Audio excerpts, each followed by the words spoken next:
for joining the training today.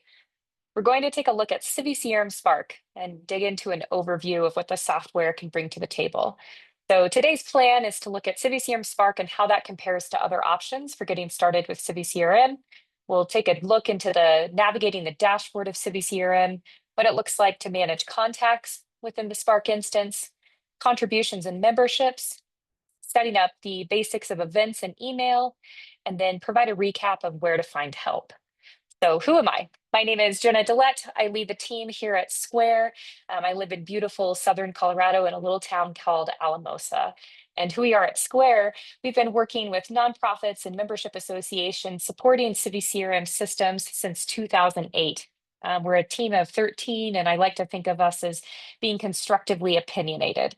So there's a lot of decisions that can be made with CRM systems, data structure, trainings, best practices, all the day-to-day management of the software. And we work hard to be a values-driven partner for every organization we work with.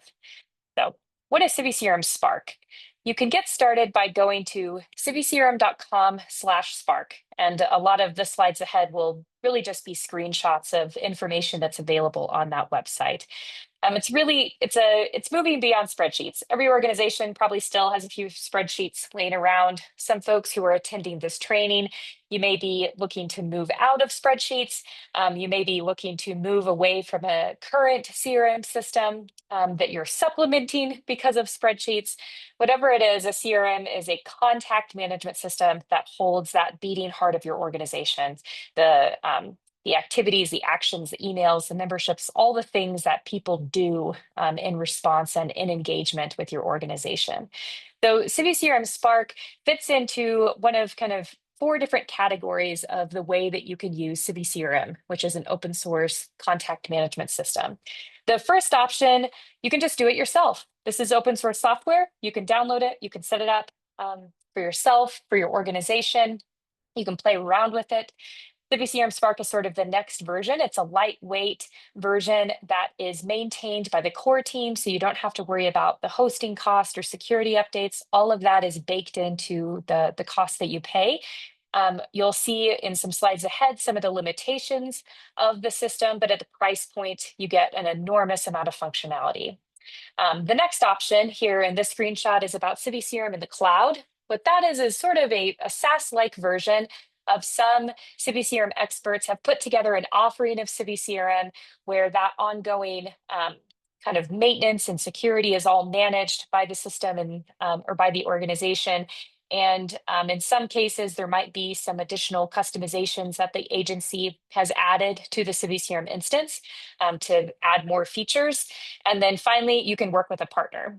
You can work with a partner in any of these versions, even if you do it yourself. You might come against a time where you need to troubleshoot or get additional support to resolve a persistent issue that you're facing, or you want better training and you know you could do it yourself, but you want someone to help fast track your understanding of the system, or maybe you want to customize the system a bit or add additional features that you may not have the time or skill set to do. There can be all kinds of reasons why you might work with a partner. One of the reasons we're holding a free training about CiviCRM Spark is because it's one of the things that we enjoy helping organizations get set up on. So all of the screenshots of the Spark instance that I'll be sharing in this training are taken from our Spark instance here at Square.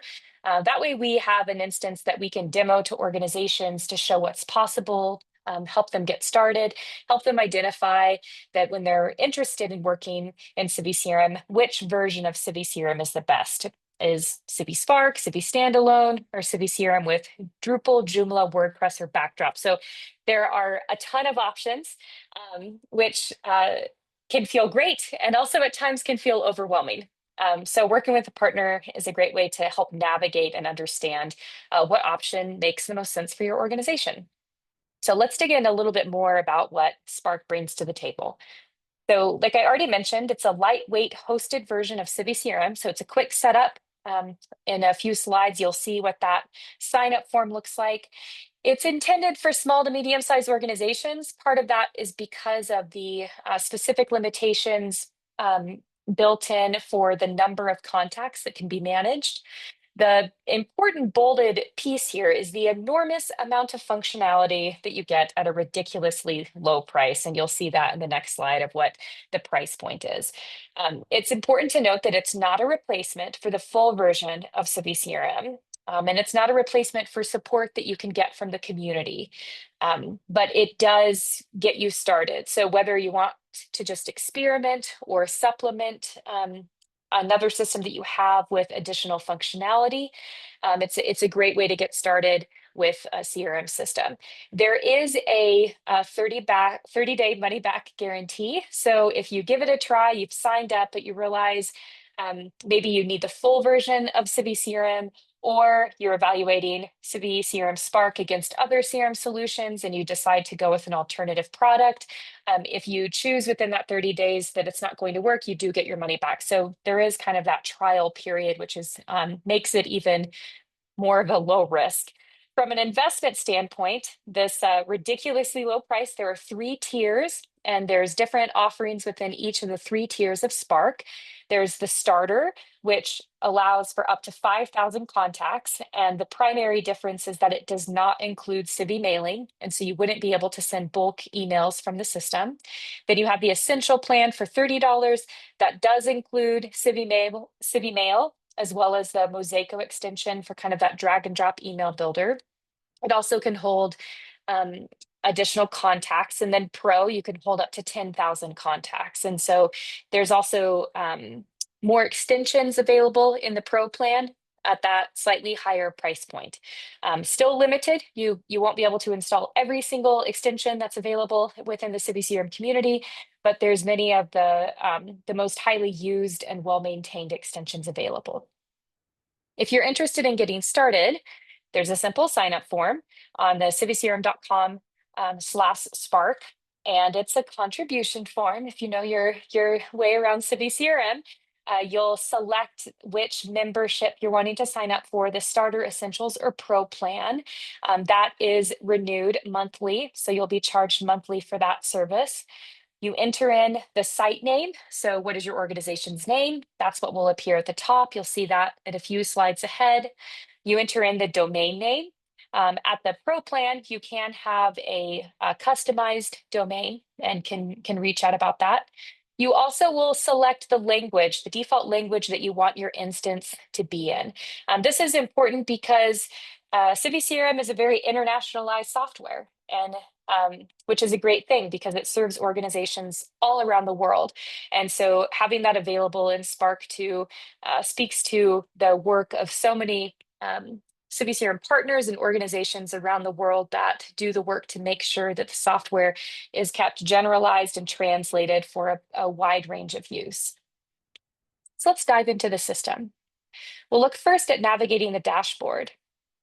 Like I mentioned before, all of the screenshots that I'm taking for the training today are coming from our Spark instance that we have. And so when you have your Spark instance, this is what that'll look like when you log in, except it'll have your organization's name below Welcome to CiviCRM. You log in with your credentials.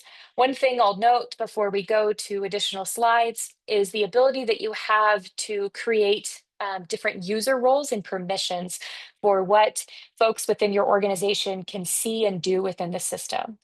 So maybe you want folks to be able to run reports on information, but you don't want them to necessarily update information or edit contribution data. So it's possible that you can restrict the permissions such that a contact can see information but not update information, or see certain types of information but not all information. So all of that is still available even within a CiviCRM Spark instance, which makes it quite powerful. Once you've logged into the system, you'll be brought to the dashboard. Now, I haven't made any configuration changes to this dashboard, as in selecting different, what you see in the upper right corner, that there's 4 available dashlets. I haven't selected any of those, but the important key thing to remember here is that when you're logging into CiviCRM Spark, as well as any other system that you have access to, it's always a best practice to not share login information. And so what that means is that you have a user that's associated with your email address. Your colleague within another department in your organization, they have their own user and they log into the system. And that also means that when you go to the dashboard, then you can have reports set up and made available for you. So you're surfacing the information that's most relevant to the actions that you need to take and information you need to view on a regular basis. So let's say I'm in fundraising and my colleague is a membership manager. When I log in, I'm going to see recent donations. When they log in, they should see recent membership signups. Those can be reports that are made available as dashlets and then can be selected and added to this dashboard when you first log in. So this can be customizable per user, which is really powerful. We don't have additional slides on that, but if you have follow-up questions, you can drop me a note via email. I'll be sharing my contact information at the end of this presentation. So after you have logged into the dashboard, there's a variety of kind of basic system configuration things that it's good to go through. This is something that you can go through on your own by following CiviCRM documentation, or you can work with a partner or ask for support and get questions within the CiviCRM Mattermost channel. There's lots of ways to get help. So what you see here is your ability to enable different components of CiviCRM. So all of these are enabled or disabled by a simple checkbox. And you see you have a lot of functionality available to you. For the purposes of this demo, I've left everything enabled. A key thing to describe the way I think CiviCRM works and the logic of it as a CRM system is sort of a hub and spoke model. If you think about a wheel on a bike, you've got the hub in the middle, which is a contact. And then those spokes out are all of the things that contacts do. So with your organization, contacts may sign up for events, make donations, participate in campaigns, have a membership, open emails. All of those are different actions and ways of engagement to connect with you and your organization. And so within CiviCRM, what the system lets you do is see all of those together in one place instead of having to go to different systems to see just memberships or just event registrations. You can have consolidated reports that show all of that kind of engagement and activity that they have with your organization. If I'm looking for contacts, there's a variety of ways I can do that. A quick trick in your CiviCRM instance, and this applies to both CiviCRM Spark as well as the full version of CiviCRM. Nearly all of these screens also apply to the full version of CiviCRM. If you want to find contacts or find really any administrative function in the system, in the upper left corner in the menu area, there is a little tiny green triangle. And if you just start typing in a word into that search box that comes up, then you'll get all the results. So in this case, I started typing in contact, and I wanted to quickly get to contact types, which we see in the third from the bottom in this sub menu. So from here, this will let me create additional contact subtypes. So out of the box, CiviCRM, Spark, and CiviCRM, the full version, come with 3 contact types. They come with individual, household, and organization. Now, off of that, you can create any number of other subtypes of contacts. So in this case, I have created 2 additional subtypes in the system. One is called a lecturer, which is a subtype to individual, and another is a sponsor, which is a subtype to organization. The value of having subtypes in the system basically allows you to have your data structure set up such that maybe you have custom fields that are relevant to a lecturer, but not relevant to all individuals. So when you're setting up custom data field sets within the system, you can choose who are they relevant to. Are they relevant to event participants, or in this case, to a lecturer, or to all contacts, or just to sponsor organizations? Having your information live specifically where it should live can keep your reports cleaner, your navigation cleaner, and that data entry process more straightforward. And so there's a lot of kind of strategy and data configuration decisions that can be made at the beginning, which is a great place just to get some external guidance or support if you're wanting to know how to get things set up.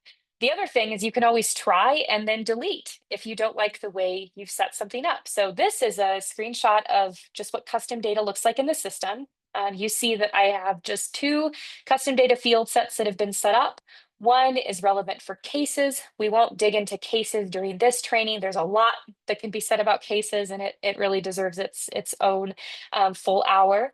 The other custom data field set is for individual, and you'll see in that kind of fourth column over for type, this is relevant to any individual contact record. So this additional info custom data field set would apply to both individual contacts as well as that subtype of lecturer. And then you have multiple custom fields within each field set. Another screen related to the basic configuration of CiviCRM is all of the option groups that you have. So phone type, location type, activity types, gender, accepting credit cards and which ones, what account relationships looks like. This is a very long scroll list. Many organizations never take the time to actually look at this page or frankly even know it's there. You don't really need to know it's here. We're kind of starting off the training within the first 15 minutes of looking at some of the deep weeds of the system that you don't have to care about or even know about in order to get started and make meaningful use of CiviCRM Spark. But a key thing that I want to leave for everybody who watches this training is the amount of control and flexibility that CiviCRM brings to the table, and the amount of controls of editing the options and changing the settings that you can do within all of the option groups that are used across all of the many different fields is just one of those areas of significant flexibility that can be used for the benefit of your organization. Another favorite feature of mine in CiviCRM is the simple word replacement screen. So the way you could navigate here is you would go up to this little tiny green triangle in that upper left corner of the menu and start typing word, and you'd see word replacement as an option. When you go to it, what you can do is just enter in any word that you see within the menu structure or language that's used within the system and add that replacement. So in this example, what I've done is shown the use case of perhaps I don't have memberships within my organization, or that's not how I think about them, but I do have partnerships. And my partnerships are on an annual basis, and I want to keep track of them. Well, all of a sudden, partnerships from a management standpoint, they look a lot like memberships. And so I can bring the functionality of CiviCRM to the table to help me kind of manage and track and follow up on all the partnerships that I have. So what this can let you do is for any language, for how you talk within your organization about your stuff, about your work, about the things that organizations, individuals, about the way they engage with you, you can have CiviCRM match that. If you don't accept contributions and the only money you're going to accept in the system are donations, you can always change contributions to donations. And so it's a simple thing that lets you modify the language of the CRM system in order to match the real world use case of how you talk about your work within your organization.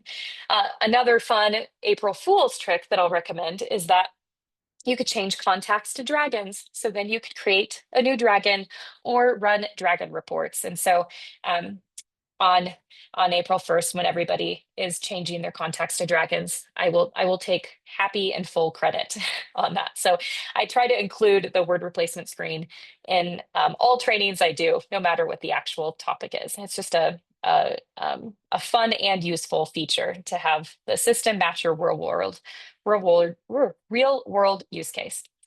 Now we're going to dig in a little further into contact management by starting first in finding contacts and creating new contacts. So what this screenshot is the drop down of contact menu. You see contact, new individual, and I have an option to create a new lecturer since I have that subtype.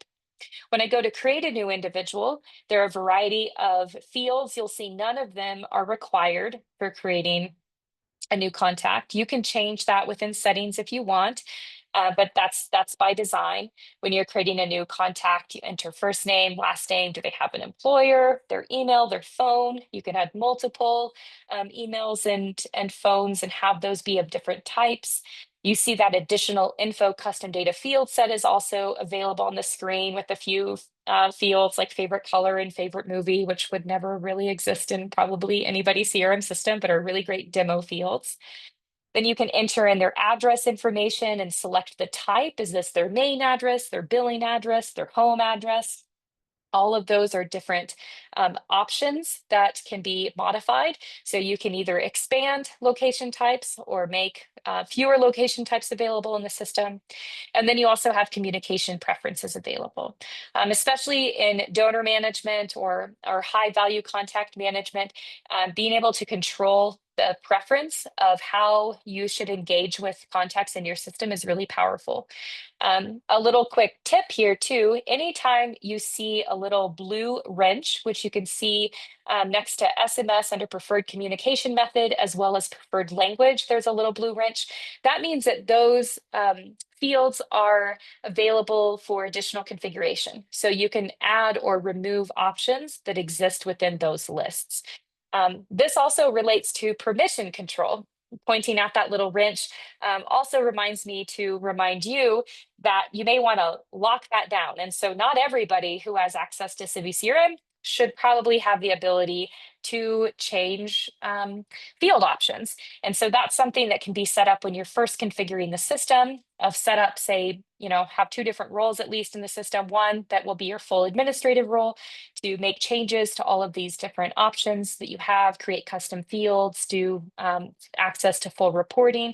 And another role in the system could be more restricted to just view and update contact information, but not actually make changes to the system configuration.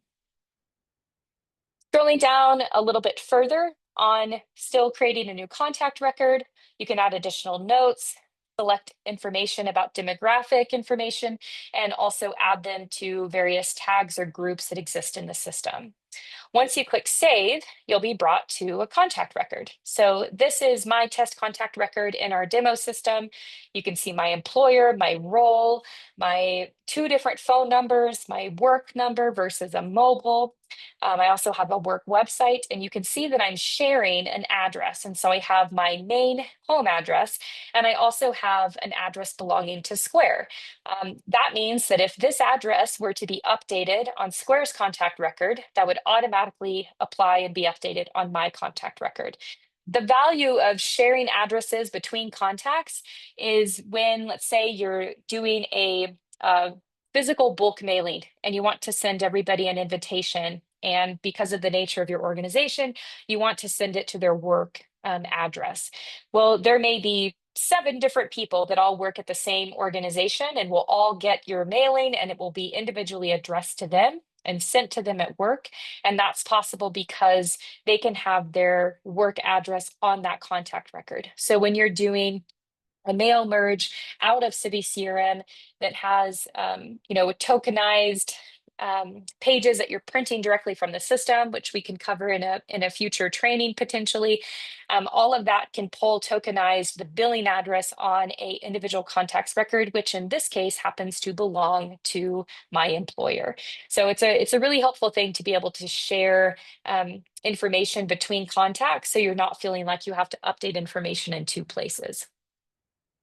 Another key thing that CiviCRM brings to the table is relationship management.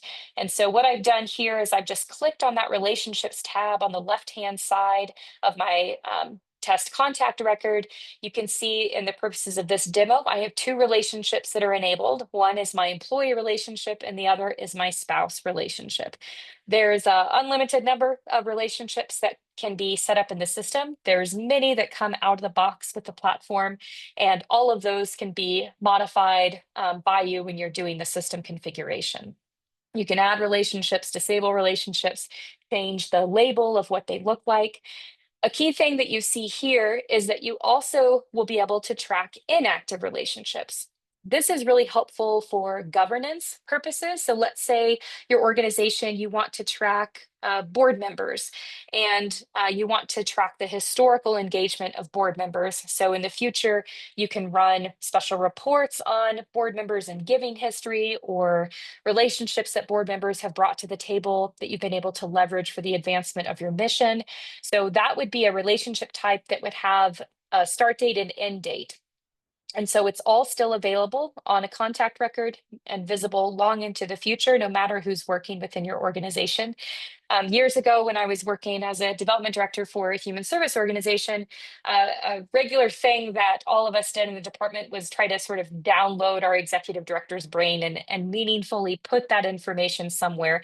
He held so many key relationships with the organization. And if I made a phone call, I wanted to have some sort of entry point or provide some sort of familiarity, even though I had never spoken to this person, but to hear a little bit about who they were and the way that they had shown up to the organization from our executive director, a lot of that came down to the relationships that they had. And so anytime, and that's the whole point of a CRM system, tracking the engagement, the relationships, the actions that individuals and organizations are taking with you in the advancement of your mission. And this is a key and really powerful feature that CiviCRM brings to the table and is really similar for that what is you can do within a Spark instance as well as what you can do within a full version of CiviCRM. So we took a little pause to dig into relationships briefly, but I feel like that's important as it's a critical feature that most organizations will leverage in some way. Looking ahead, we'll look down to remind on how you can find contacts. And so this is a screenshot of all the different options for finding contacts. I've just expanded the contact menu. You see the top three options of find contacts, advanced search, and find activities. Find contacts is the quick search box. Advanced search basically takes every single field and thing that is tracked within the system and puts it in one long screen that you can use and add as filters for all the criteria for how you want to find contacts. That could be everybody who likes yellow, who happens to live in Tennessee and went to an event within the last 3 months. Those could be your search criteria. And then based on that, you could find all of the contacts that apply to that in the system via advanced search. Another quick option for finding contacts is in the farthest upper left corner of the navigation bar. If you expand on that, it's just a quick type. And so you can select by default, it'll be either name or email. So I could start typing in Jenna, my name, if I want to go to my contact record. Any option that matches as I type will drop down, and then I'll be able to select from that list. You can see that you can select from any number of other criteria for a quick search, but this is really handy and is typically the way I get to contacts in the system when I know a specific one that I'm looking for. Next, we'll move on to managing duplicate contacts. This is the doing your dishes and doing the laundry of CRM management, and applies no matter what CRM system you use. So CiviCRM Spark out of the box comes with really great duplicate management options. This is a screenshot of the starting point of what the system provides. You see in the usage column, which is the second column, there's 3 words: general, supervised, and unsupervised, and slightly different rules for each of those.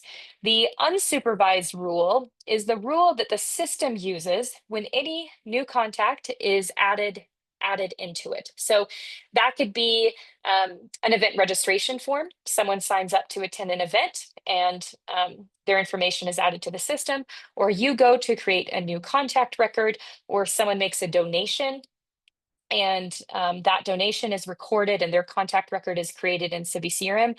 The unsupervised rule is the rule that the system will use to decide if that contact record is then updated because of a matching contact that already exists, or if a new record is created.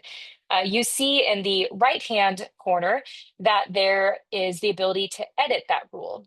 And also above, you can create new rules. So just below the edit rule is the ability to add additional rules. So if you want to have a more strict rule for the way the system is trying to identify and determine if a duplicate is coming in order to merge it with an existing contact record, you can create additional rules and change the usage of them from individual, supervisor, or general. How I use these different rules is I just click use rule on the right-hand side or create a new rule and use that rule, and then select either all contacts in the system, which I would do by clicking continue on the screen, or I could select a group. We recommend for performance reasons that it's best to pick a group. It just goes a little faster. It also means that you're focused on the kind of the highest value contacts you have in the system. So if you don't have a lot of time, but you know it's good to do your laundry and do your dishes, which is the equivalent of looking for and managing duplicates in your system, it's best to start with sort of high value groups. That kind of group might be your primary email list, or it might be your current members list. And this help text shows that if you select a group, it not only looks for duplicates within that group, but it looks for duplicates within the system that match any contacts in that group. Once you click continue on that screen, then you'll be brought to a listing that shows any potential duplicates that you have in the system. And so I had created a new general rule for the purposes of this demo in order to see any duplicates that have the same first name and last name.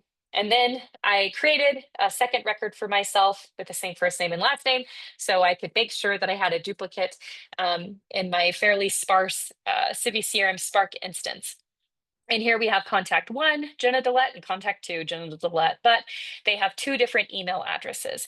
So if I want to continue and merge this information on that right-hand side there at the bottom, I would click the button merge and be brought to a screen where I can decide and flip between this pair. And so the system is determining that on the right-hand side, that's the primary, the contact that should stay, and that the duplicate is on the left.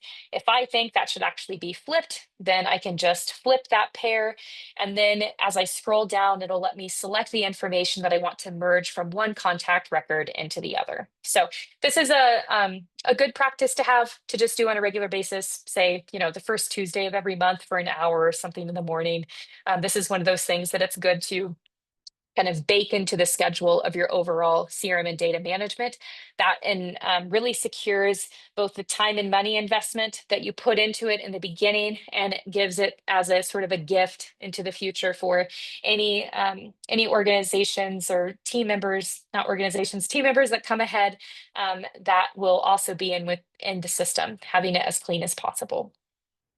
Now we'll take a dive into contributions and memberships. So this is another screenshot from the civicrm.com/Spark. CiviCRM Spark works with a variety of different payment processors. So you have flexibility as far as the way that you want to accept money into the system. There's some organizations that intentionally have a few different setup. Maybe there's different departments within their organization that work with different payment processors. This is a screenshot of all the extensions available. You'll see at sort of the top above the extensions, there are three filters for Starter, Essentials, and Pro. If you remember from earlier in the training, those are the three tiers for how you can sign up with CiviCRM Spark.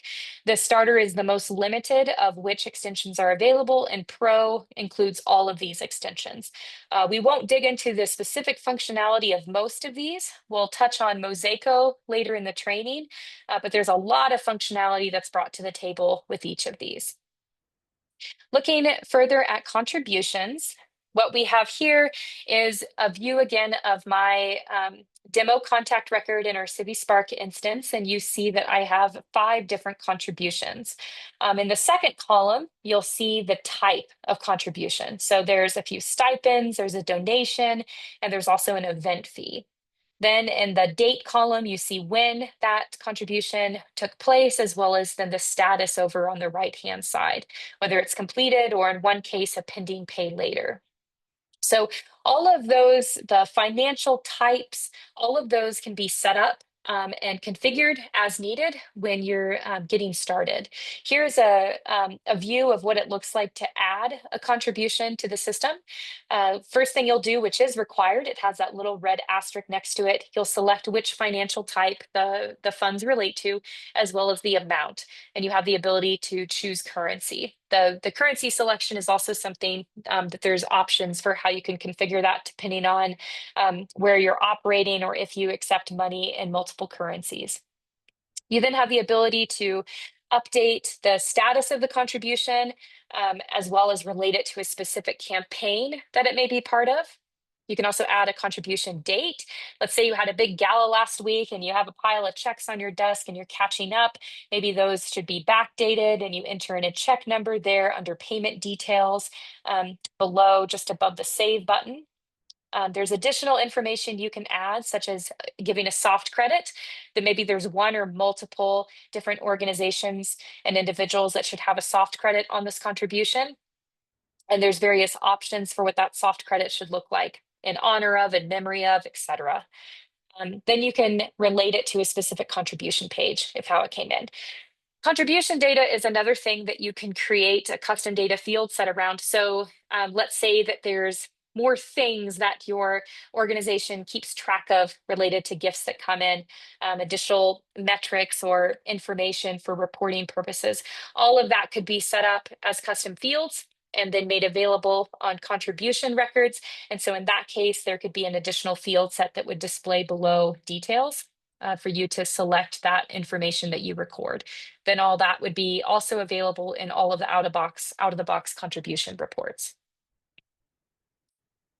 Now this is a screenshot of memberships.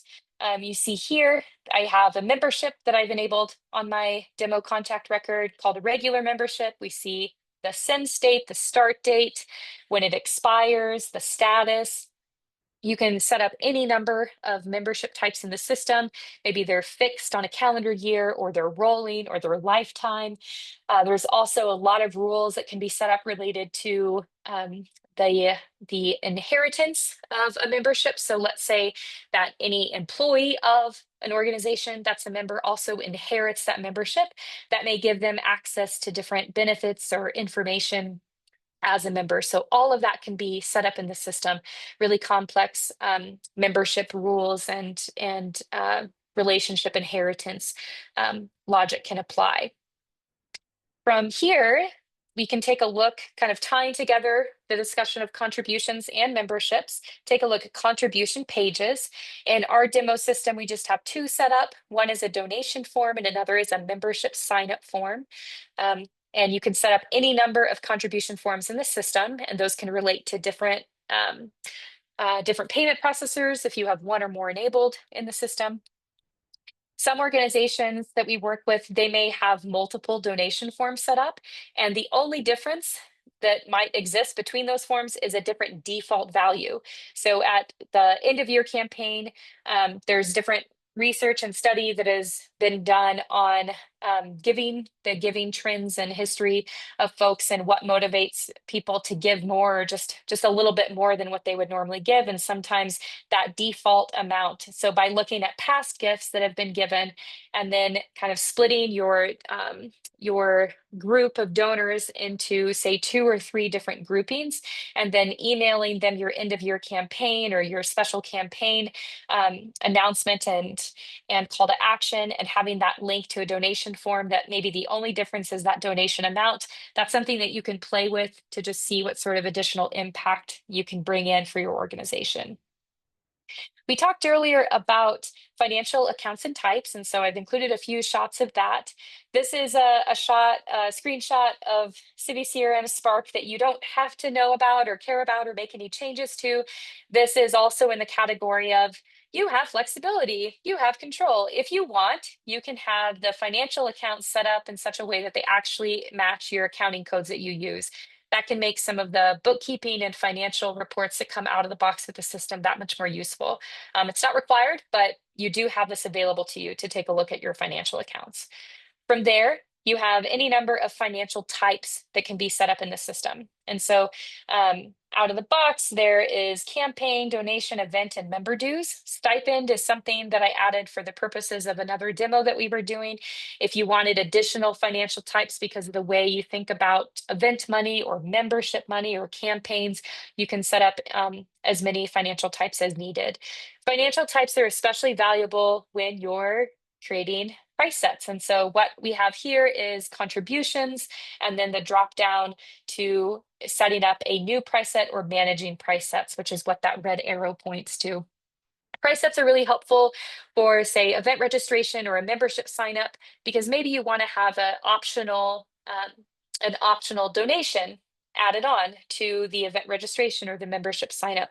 The donation piece of that will likely be a different financial type than the membership dues or the event registration fee. And that's valuable from a financial reporting standpoint because you really want to think about your donation money in a different way than you do, say, your event or your membership money. And having a price set that can contain multiple field options with different financial types is what makes that kind of reporting possible. Here's how you can find contribution data in the system. This is by going to contributions, find contributions. You have all of the key fields about each contribution available as a filter. And so when was this contribution made? What was the amount of it and having a range? What was the payment method? Was it completed or was it pay later? There's a variety of different options that you can choose from in order to then search and take additional actions and reporting related to your data. Out of the box, CiviCRM Spark also comes with a bunch of different contribution reports. You can use each of these and then duplicate them with slightly different filters or different columns selected. You can also create new contribution reports that typically will start with one of these out of the box reports. So there's a lot of ways to get information from the system. At the beginning, we talked about the dashboard and how when every user logs into the dashboard, they can have the information that is most relevant for them. And so this is how you actually do that in the system. This applies to any reports. We're taking a look at it from the contribution report, but any report that exists in CiviCRM, it can be controlled and updated in this manner to change the access and have it available in the dashboard. So at the third field from the bottom there, there's the option which says available for dashboard, and there's a simple checkbox. And so if that is checked on a report, and then that report is saved, then what that looks like in the system is when I go back to my dashboard and I expand to see the dashlets that are available. In this case, I have a top donors report now. From there, I would just be able to drag and drop that into my dashboard. The great thing too is that you can always remove those from your dashboard in the future. So especially in a kind of a busy campaign period, it's likely that you're tracking and looking at specific information on a time-based manner. So you're not looking at the same reports all year long in a campaign season. So you may want to have some information available on your dashboard that you know may only be up for 3 or so months. After that, you simply go back to the report, you uncheck that little box of available for dashboard, press save. It is removed as a dashlet. You can add and change other reports in the future. So this is a really powerful way to make that very first landing page for when you log into the system most impactful for connecting you to the information that's most relevant for your job. Next, we'll dig into events and email in the system. As a reminder, bulk email is only available in the Essential and Pro plan, so the second and third tier of the CiviCRM Spark. Starting first at events, this is what it looks like when you're going to set up a new event in CiviCRM. You give it an event title, a start date, what the event type is. You see that little blue wrench. That means that these are options that can be configured for the event type as well as the default role. So those can match the way your organization manages events in the system. You can specify if it relates to a specific campaign, add in summary information as well as a complete description. You see with the complete description field there at the bottom, you have a full WYSIWYG editor for controlling and adding information. From there, you can enter in a location, and this can be used to display as a map on the page. You can also then add in fees. You'll see the first thing you select is if it's a free or paid event. So we don't have a payment processor set up in our Spark instance. And so we just have a test processor that we're using. It's important to note that you can have free events that require online registration. You could have paid events that require online registration. You can also just use CiviCRM Spark to promote events that don't require registration at all. And they might be paid events, but you're not collecting the registration from the system, but you want to list out what the price is. So there's all kinds of variations for how you may want to manage different events that you host as an organization. You'll see here underneath financial type that you have the ability to use a price set. We talked about price sets earlier, which can be a great way if you have different pricing that's only available for a certain amount of time. So for example, you can have a price option and specify the duration of that field. So say an early bird pricing that expires at the end of August, and then a regular registration fee. You can also have then optional line items, such as having an optional donation in addition to an event registration fee. And so that's what setting up a price set can bring to the table. If you don't want to use a price set, you see near the bottom, fee label, amount, and default. You can set up multiple different price fields directly within each event. From there, you configure the online registration by first confirming if online registration is accepting, or if you're just using Civi Event to promote an upcoming event and no registration is required. For example, I think about the library story time that I used to take my kids to when they were younger, and I did not need to register, but I did regularly look at the calendar to remind myself what time it started. And so there's all variety of events that can be managed within the system. One of my favorite features and an incredibly powerful thing is called scheduled reminders within CiviCRM, and those also apply to events. And so these are emails that you can set up, and you can do all of this in advance of an event, of giving it a title, the participant status. So who does this relate to? Does this relate to people who have registered? Or maybe it's after the fact, this is for people who attended, or maybe this is for folks that no-showed an event. And then you can trigger it to send either on a relative date or have it be a certain number of minutes, hours, days, months before or after the event start or end date. So even the reminders I would have sent out about this training before the event, those can all be set up as scheduled reminders. I could send a follow-up email as a scheduled reminder that's set to go out 24 hours after the event, or maybe I want it to go out 7 days after the event, and I want to include in a quick survey link. And so there's a lot of ways that scheduled reminders can be used. It's common that folks will create event templates and create multiple scheduled reminders that go with that event template.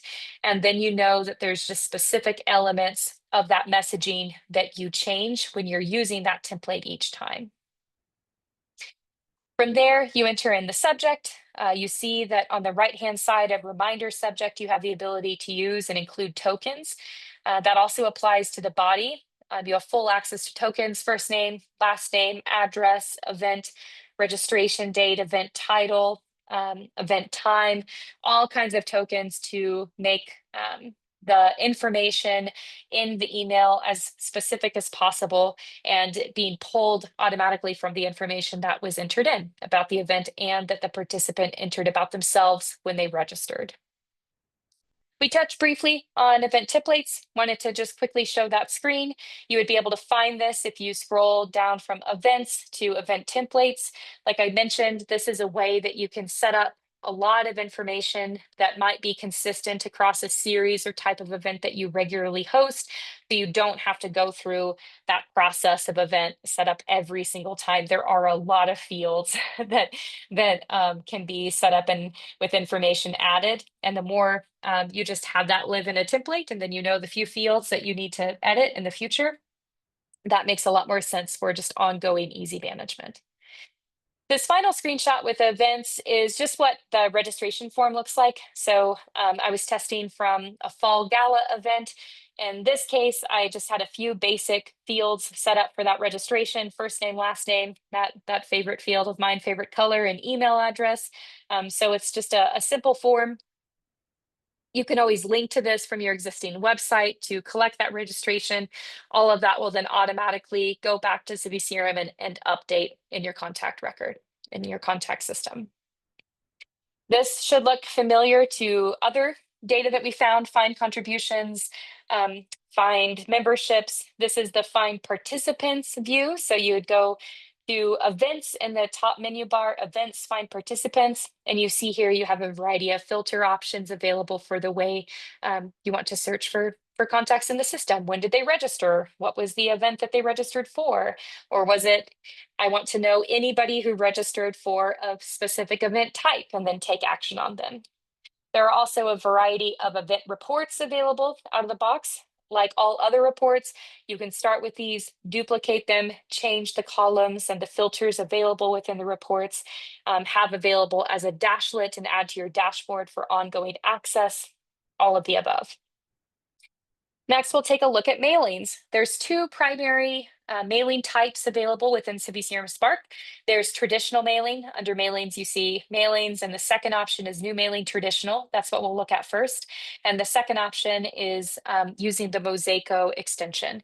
So this first option for traditional mailing, you enter in the name. That's for internal purposes and reference only. The subject is controlled there at the bottom, just above the HTML and WYSIWYG editor. You can specify that it relates to a campaign if you have the campaign component enabled in CiviCRM Spark. You can choose from a mailing template. So maybe there's some generic language that you always want to include, and there's just a section that you update on a regular basis with say, an e-newsletter. And then you specify who it's from. You can have multiple from addresses set up in the system, as well as who should receive the email and who should not receive the email. There's both an include and an exclude function. So any groups that you have in the system have to be enabled for being a mailing group, and then they can be selected in either the include or exclude fields here. You can also specify the sort of tracking that you want to have for the mailing. So track click-throughs, track opens, they're going to be selected by default. You can unselect those if you don't want to track that. And in traditional mailings, you also will select the header or footer that should be appended to the mailing. This is how you can have a more branded experience of write a little HTML, have your logo, have other information that should always be appended. You can have multiple headers and footers set up. You might have different communications you want sent out from different departments within your organization. This is a great way to do that. The second option for creating mailings is with Mosaico. So this would be under mailings, new mailing. Mosaico is a really powerful extension that comes with the essential and pro version of CiviCRM Spark. So it's a lot of the same options of what you need to first enter when you're getting started setting the mailing. You enter in the mailing name. This is for internal purposes and reference. Specify if it relates to a specific campaign.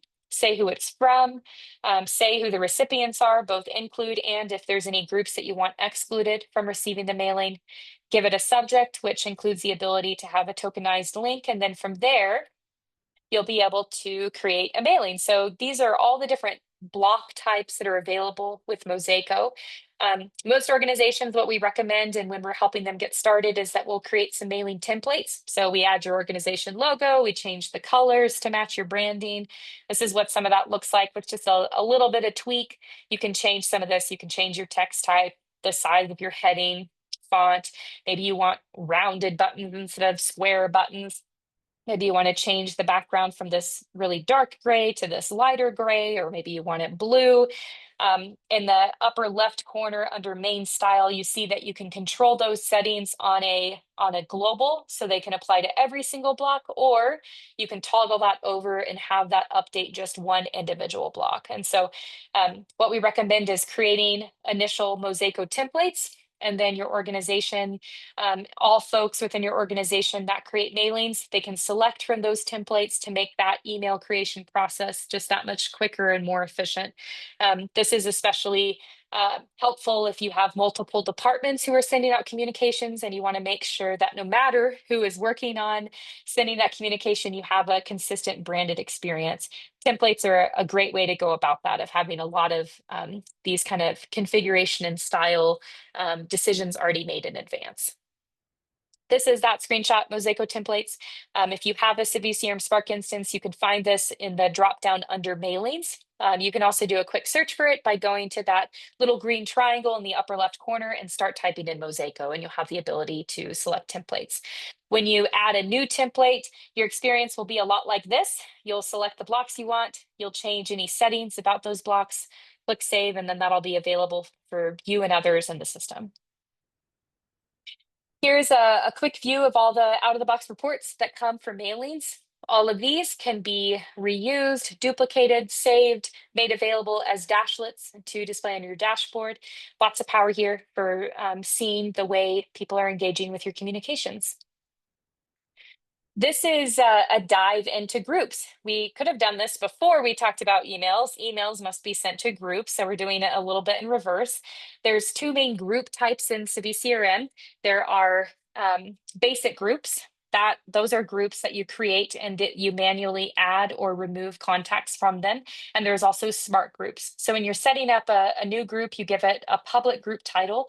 Perhaps it's a mailing list that you want to have available for opt-in. And so it could be available on a CiviCRM profile, and you could select any of the public groups that you have set up in the system. There is sort of what, fifth or sixth option down, you see the word visibility, and it's selected to user admin only. That can be changed to public sign up. So that's helpful when you have, say, an email sign up form and you have three different mailing lists, maybe two different campaign mailing lists, as well as your general e-newsletter list that folks can opt into. And so by changing the visibility on a basic group, that's how you can control and have people opt in. The difference is then a smart group is a saved search query in the system. So in this case, I went to advanced search in the system. I did that by going to contacts, advanced search, and then I looked at my favorite color custom data field set, and I wanted to find anybody in the system that liked yellow, brown, and purple. And so that came up with some contact records. From there, I want to create a smart group. What that would do is anytime any new contacts are added in the system or existing contacts, their data is updated and they now also like yellow, brown, and purple, they will automatically be added to this group. So it's a saved search query. This is not a type of group that individuals opt out of. It is updated based on the kind of the matching criteria that they have in the system. So just like a basic group, you need to give it a title, give it a description, check if it's available as a mailing list. And you can also, for purposes of organization, you can also give it a parent structure. And then you click save. So we've covered a lot in about an hour. If you want to get support, I invite you to contact us at info@square.com. We'd love to help you get started on getting the most out of your CiviCRM Spark instance, or maybe you're on a full version of CiviCRM, or maybe you're still exploring if CiviCRM is even a great fit for your organization. We'd love to help you think through your options and see how we can best get you started. There's also a really solid community of CiviCRM experts. So you can find all of those at civicrm.org/CiviCRM experts. There's a lot of other partners like Square that have businesses that support nonprofits all over the world, working and getting the most out of CiviCRM.